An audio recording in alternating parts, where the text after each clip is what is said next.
कमी वापरलाय. सगळं उचला. हॅलो चालू झालं चालू झालं. जय हिंद. जुन्नर गावामध्ये तर आपलं शब्द सुमनाने स्वागत आहे. आणि 3 दिवसापूर्वीच आम्ही हा जो काही शिवार फेरी होती ती शिवार फेरी आयोजित करून गावकऱ्यांनी जो याची नकाशा बनवला आहे तो आपण आता प्रत्यक्षात बघूया. सरांचं स्वागत करण्यासाठी केलं पण प्रत्यक्ष सुमन देऊन आमच्या सरपंच साहेबांच्या मार्फत तुमचं स्वागत करत आहेत. मी आहे जवळ.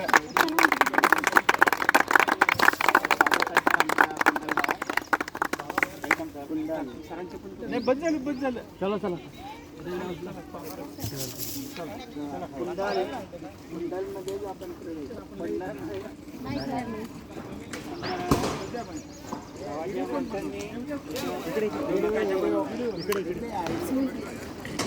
तुम्ही निघा तुम्ही निघा. त्यामध्ये प्रथम इथं ग्रामपंचायत कुंडल ते बाकीचं उचला सगळं उचला उचला. गावाची जी सर्व काही दस्तावेजची नोंद असते म्हणजे जन्मापासून ते मृत्यूपर्यंत हे सर्व गोष्टीचं जे सार असतं की जो साठा असतो त्या ग्रामपंचायत कुंडलमध्ये सर्व काही सुसज्ज अशी माहिती इथं साठवून ठेवलेली आहे. आता आपण इकडे पुढे जाऊया. ही आमच्या गावची प्राथमिक शाळा आहे. आम्ही शाळेमध्ये अशी सक्ती केली आहे की सर्व गावचे जे आपले जे विद्यार्थी आहेत ते प्रथम जे प्राथमिक शिक्षण आहे ते गावातच घेतील जेणेकरून सर्व विद्यार्थी एकत्र असतील आणि गावातही म्हणजे पालक ज्यावेळेस पालकांची मीटिंग असेल त्यावेळेस आपल्या गावचा विद्यार्थ्यांचा काय प्रतिसाद आहे विद्यार्थी कुठेपर्यंत आहेत हे पालक मीटिंगमध्ये सर्व काही कळत असतं. म्हणून आपण प्राथमिक शिक्षण सक्तीचं आणि इथे शाळेमध्ये ठेवण्याचं गावकऱ्यांना सांगितलेलं आहे. नंतर ही गावाची जी शाळा आहे त्याच्या बाजूलाच एक छोटीशी वस्ती आहे तिथे आपले 10-15 घरं आहेत.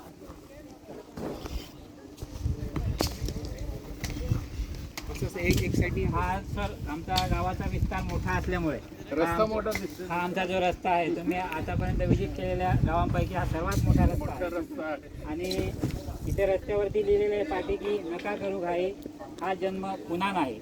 हा जो जन्म आहे हा अमूल्य जन्म असल्यामुळं हा पुन्हा नाही अशी इथे पाठी आहे. आपण इकडे पुढे जाऊयात. इथे एक मोठं झाड आहे जसं पहिले की पूर्वज आपले असायचे आणि जे बसायचे आपल्याला जे पाळ म्हणतो आपण गावाकडे पाळ म्हणतात ती पाळ आहे. पाळ अशी बसण्यासाठी सर्व आपले जे वयस्कर म्हणजे जे काही ज्येष्ठ नागरिक आहेत ते बसून संध्याकाळी इथे गप्पा वगैरे करू शकतात. झाडावर आणि झाडावर सर बघा आपल्या पक्ष्यांनी इथं घरटं सुद्धा केलेलं आहे म्हणजे पक्ष्यांनाही कसलाही त्रास नव्हता. पक्षी इथं लोकांच्या वरती आनंदामध्ये जगत आहेत. आणि आपण इकडे एंटर करत आहोत. इकडे एंटर करत असताना दोन्ही बाजूनी 1-1 हेक्टरमध्ये आम्ही हे गावकऱ्यांच्या मार्फत म्हणजे श्रमदानाच्या मार्फत आम्ही मियावाकीचं दोन्हीकडे प्लांटेशन केलेलं आहे. तुम्हाला जागा भरपूर मिळाली. इकडं सर आपली ही पाण्याची टाकी आहे ही प्रशस्त अशी मोठी टाकी असल्यामुळे प्रत्येक घराच्या जवळ आपण प्रत्येकाला JFM कमिटीमार्फत जो आपल्याला काही निधी येतो त्याच्याने नळ योजना वगैरे दिलेली आहे. आणि ह्या टाकीमार्फतच आपल्याकडे जे काही शासकीय म्हणजे आपलं ग्रामपंचायत असेल दवाखाना असेल शाळा असेल या सर्व ठिकाणी आपण पाण्याची सुविधा पुरवलेली आहे. इकडं सर हे खूप पूर्वीपासून लोकांना जी म्हणजे मनशांती असते ती मनशांती घेण्यासाठी हे मोठं असं हनुमानाचं मंदिर आहे. इथे लिहिलेलं आहे त्याने की अध्यात्माची मनशांती येथे मिळते म्हणजे मनातून जी काही शांती आहे अध्यात्माची ती इथे मिळते. सोबतच ही खूप पूर्वीपासून देवराई आहे. इथे देवराई ही संकल्पना लोकांची अशी आहे की देवराई म्हणजे लोकांनी पूर्वीपासूनची साठवण केलेली म्हणजे त्यांच्या मनामध्ये एक आस्था असते की आम्ही इथली जी झाडं आहेत ही जर कोणी तोडलं तर देवाचा कोप होतो. त्या दृष्टीने हे देवराईची खूप पूर्वीपासूनची असल्यामुळे येथे जैवविविधता वगैरे भरपूर प्रमाणात आहे ती आपण बघू शकता. इकडे घनदाट देवराई इकडनं सर तो जो आपला आहे तो मुख्य रस्ता आहे आणि मुख्य रस्त्याला हा सर्व जो आपला गल्ली बोळातला जो रस्ता आहे येथून पण एक मोठी गाडी जाऊ शकते. असं सर्व रस्ते आपल्या मुख्य रस्त्याला भेटत असतात. गावातील जे काही छोटे मुलं वगैरे आहेत, रस्ते मोठे आहेत. छोटे मुलं वगैरे आहेत, त्या मुलांना जे काही खेळून जे मन शांत होतं किंवा गार्डन त्यांना जे पाहिजे असतं ते आपण ग्रामपंचायतच्या मार्फत तिथे एक गार्डन त्यांना करून दिलेलं आहे. तिथे संध्याकाळी रोज मुलं खेळत असतात. आणि इकडे ही मोठी वस्ती आहे, मोठे मोठे बंगले आहेत. लोक ह्या गावामध्ये श्रीमंत आहेत. ऊसाची जी काही शेती आहे ती शेती इकडं असल्यामुळं लोकांचा जो इन्कम आहे तो जास्त आहे, म्हणून त्यांची प्रशस्त घरं अशी लोकांची इकडं आपण बघत आहोत. आणि इकडं आपण हे पोल वगैरे दिलेत लाईटीचे, JFM मार्फत दिलेले आहेत. आणि प्रशस्त असा खूप मोठा प्रकाश पडून रात्री आपल्याला दिवसासारखं असं जाणवत असतं.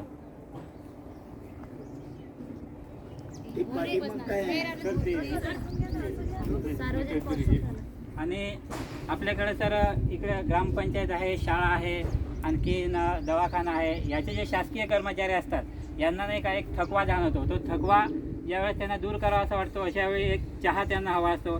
तर थकान दूर करण्यासाठी एक चहाची टपरी आहे. इथे येऊन ते आपला सुस्कारा टाकून मनशांती आणि थोडी शरीराची थकान कमी करत असतात. इकडे सर गावामध्ये जी गरज असते की ज्या प्राथमिक गरजा आहेत आपल्या, त्या प्राथमिक गरजांसाठी जो किराणा स्टोअर असतो तो सुद्धा इकडे आपल्याकडे गावामध्ये अवेलेबल आहे.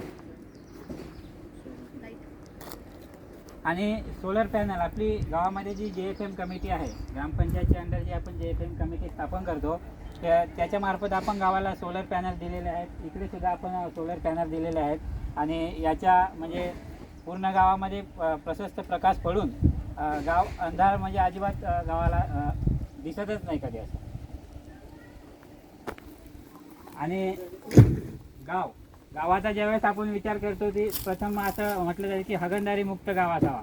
आणि तो हागणदारी मुक्त गाव करण्यासाठी आपण इथे सार्वजनिक शौचालय ग्रामपंचायततर्फे बांधलेले आहेत. म्हणजे स्वच्छता असावी नाही का, स्वच्छता वसे ज्याच्या दारी आरोग्य तेथे वास करी, हा असा मुख्य संदेश लोकांनी इथे निश्चित करून ठेवलेला आहे की स्वच्छता किती महत्त्वाची आहे म्हणून. आणि जर सर आपण इकडे बघाल तर इकडं आपलं रिझर्व आणि प्रोटेक्टर दोन्ही असं फॉरेस्ट असल्यामुळं आपण येथे वनोपज तपासणी नाका जो की वन विभागाचा आहे तो इथे ठेवलेला आहे. म्हणजे इकडनं ज्यावेळेस लोक जातील, गाड्या जातील, त्यावेळेसही सुद्धा त्या गाड्या चेक होतात. आणि ज्यावेळेस त्या गाड्या इकडे गावामध्ये एंटर करतील त्यावेळेस सुद्धा त्या गाड्यांमध्ये आपण पूर्ण चेक करून आणि आपला वन विभागाचं काही वनोपज आणलंय का त्याने हे चेक करूनच आपण गाडीला आतमध्ये एंटर करून देतो. चांगली आणि सर ही गावातील लोकांची जी आहे ही खाजगी शेती आहे. त्यामध्ये हा इकडे जो ओला वगैरे आहे इकडे ते भात शेती वगैरे करतात. आणि इकडे त्यांनी आताच काही लागवड सुद्धा केलेली आपण पाहत आहात. इकडे सर ही सार्वजनिक विहीर आहे. आणि हा आपण आपल्या JFM मार्फत जो काही कचरा आहे म्हणजे जी झाकण आहे ती आपण त्यांना दिलेली आहे की त्याच्यामध्ये घाण वगैरे पडू नये म्हणून. हा आपला JFMचा एक मोठा प्रयत्न आहे. वाईल्ड लाईफ पडून वाईल्ड लाईफ सुद्धा याच्यामध्ये पडू नये म्हणून. बसायला ही आपलं झाडाच्या बाजूला सावली असते. दुपारी वगैरे जेव्हा सूर्य इकडनं जातो त्यावेळेस ती सावली इकडे पडत असते. लोकांना जर वाटलं की घराच्या बाहेर शांतीमध्ये बसावं तर लोक आपल्या इथे या बाकावरती बसू शकतात.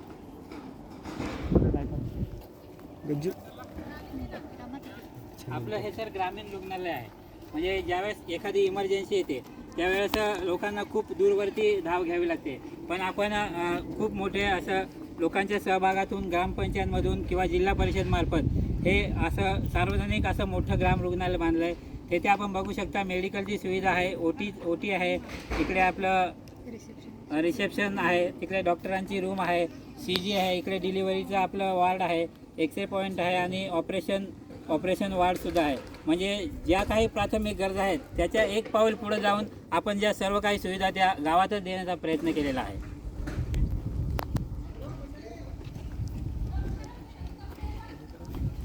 जीवनाचा सर्व प्रवास जिथे शांत होतो त्या असा शांत प्रवास ज्या ठिकाणी होतो स्मशानभूमी. म्हणजे नाही का याच्या स्मशानभूमीतून 2-3 गोष्टी शिकण्यासारख्या आहेत आपल्याला. की खूप काही माणसाला गर्व झाला तर त्यांनी स्मशानभूमीत जाऊन बघावं की तिथे आपल्यापेक्षा खूप काही दिग्गज लोक जळत असतात.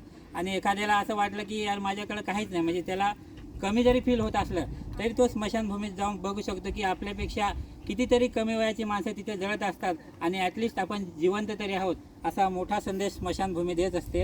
आणि ही गावकऱ्यांची सार्वजनिक स्मशानभूमी आहे. इथेच आपण सर्वांचा जो मृतदेह आहे तो जाळत असतो.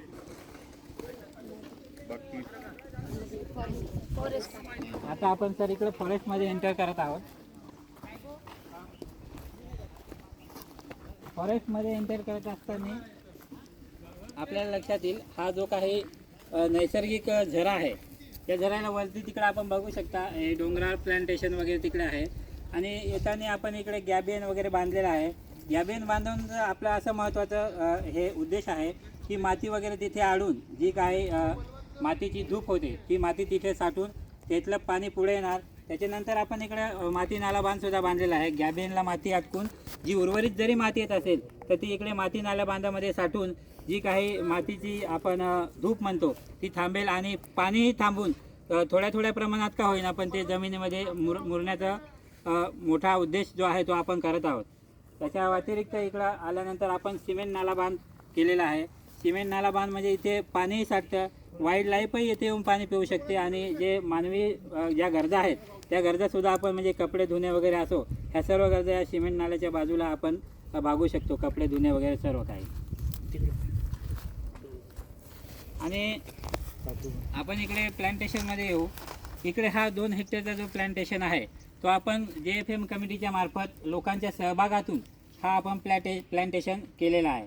त्याच्यानंतर हा जो काही 5 हेक्टरचा प्लांटेशन आहे हा आपण आपल्या वन विभागामार्फत इथे राबवलेला आहे. आणि आपल्याकडं जंगल जास्त असल्यामुळं वाईल्ड लाईफला पाणी पिण्याची असुविधा होऊ नये यासाठी आपण हा कृत्रिम असा पाणवठा इथे तयार केलेला आहे. आणि हा आपला एक सोलर पंप आहे. याच्यामार्फत आपण नदीतून यामध्ये पाणी टाकतो आणि वाईल्ड लाईफची जी गैरसोय होत असेल ज्यांना जी गरज आहे ती पाणी आपण इथे देऊन वाईल्ड लाईफची सुविधा करत आहे. इकडे आपलं संरक्षित वन आहे. तिथे आपण लोकांना वनपट्टे वगैरे काही दिलेले आहेत. ते लोक इथे शेती करून आणि जंगलाचंही रक्षण करत आहेत. तो एक मोठा प्रयत्न इथं गावकऱ्यांनी दाखवण्याचा केलेला आहे. ही सर गावाच्या बाजूला सर्वात मोठी नदी आहे. नदीच्या बाजूला आम्ही आपण जे आपली JFM कमिटी आहे त्यांच्यामार्फत अशी झाडं वगैरे लावण्याचा प्रयत्न केला आहे की जेणेकरून नंतर जो नदीचा स्राव आहे तो इकडे गावाच्या दिशेला वगैरे येऊ नये म्हणजे ते बांधून ठेवण्यासाठी आपण हे झाडं लावून एक मोठा प्रयत्न केलेला आहे. अशा प्रकारे सर कुंडल गावामध्ये जी आपण जो लोकांच्या मार्फत जो हा सर्वे केला आणि नकाशा काढला हा येथे संपुष्टात आला. आमच्या गावाला तुम्ही भेट दिल्याबद्दल आम्ही परत एकदा शब्दसुमनाने तुमचं मनापासून स्वागत करतो. धन्यवाद. तुमचं अभिनंदन. गावाचे नाव आदर्श गाव कुंडल. आणि जर सर गावाच्या लोकांचं अशी धारणा आहे म्हणजे त्यांचं असं मत आहे की या प्रकृती प्रती की आज जी लोकसंख्या आहे त्यांच्या म्हणजे पर हेड जर आपण विचार केला तर जी आपली झाडं आहेत ती अतिशय कमी आहेत आणि त्या दृष्टीने आपण वन विभागामध्ये सामाजिक वनीकरणाची वगैरे स्थापना केलेली आहे. तर हा खूप मोठा लोड आहे आणि ही वसुंधरा खरं तर रडत आहे. तर त्यासाठी गावकऱ्यांनी एक म्हणजे गाणं तयार केलेलं आहे. हा नाश थांबवा भूमातेची तन मन जळते आहे. हा नाश थांबवा भूमातेची तन मन जळते आहे. ही वसुंधरा जनसंख्येच्या भाराने रडते आहे. हा नाश थांबवा भूमातेची तन मन जळते आहे. ही वसुंधरा जनसंख्येच्या भाराने रडते आहे. म्हणजे हे असे वसुंधरेप्रती सुद्धा लोकांचं प्रेम आहे, लोकांना म्हणजे जाण आहे.